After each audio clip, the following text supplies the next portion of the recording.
Welcome to நம்ம ஒரு channel. இன்றைக்கி நம்ம பார்க்க போகிற டாபிக் என்னென்னா எஃப்ஐஆர், ஃபஸ்ட்டு இன்ஃபர்மேஷன் ரிப்போர்ட், முதல் தகவல் அறிக்கைன்னு சொல்லுவாங்க.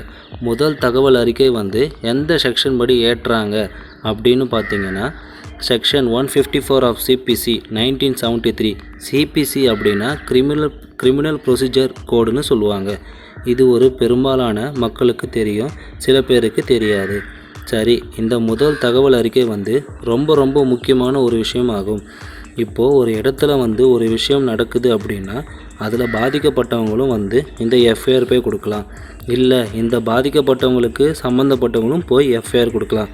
ஃபஸ்ட்டு நீங்கள் போனதும் நீங்கள் வாயால் என்னென்ன விஷயம் நடந்தது, எந்த தேதி, எந்த இடத்துல நடந்தது, அதுக்கு சம்மந்தப்பட்டவங்க யார் யாருன்னு கோர்வையாக சேர்த்து அவங்களுக்கு நீங்கள் எக்ஸ்பிளைன் பண்ணணும்.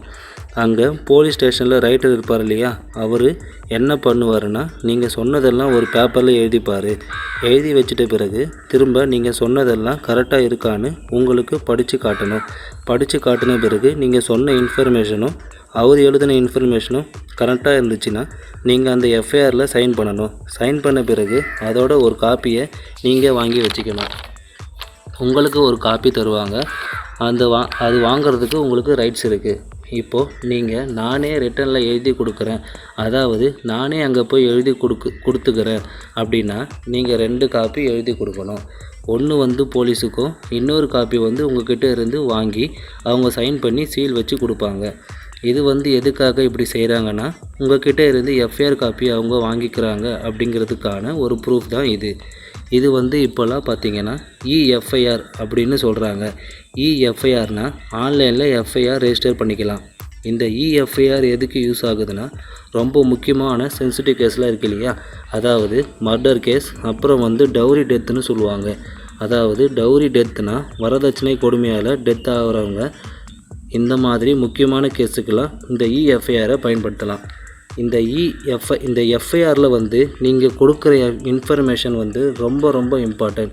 இந்த எஃப்ஐஆரை எடிட் பண்ணவும் முடியாது, எந்த ஒரு விஷயத்தையும் அதில் சேஞ்ச் பண்ணவும் முடியாது.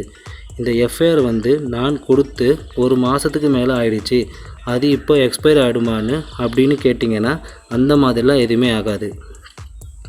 இந்த எஃப்ஐஆரை பொறுத்தவரை எந்த ஒரு லிமிட்டேஷனும் எக்ஸ்பைரியும் ஆகாது.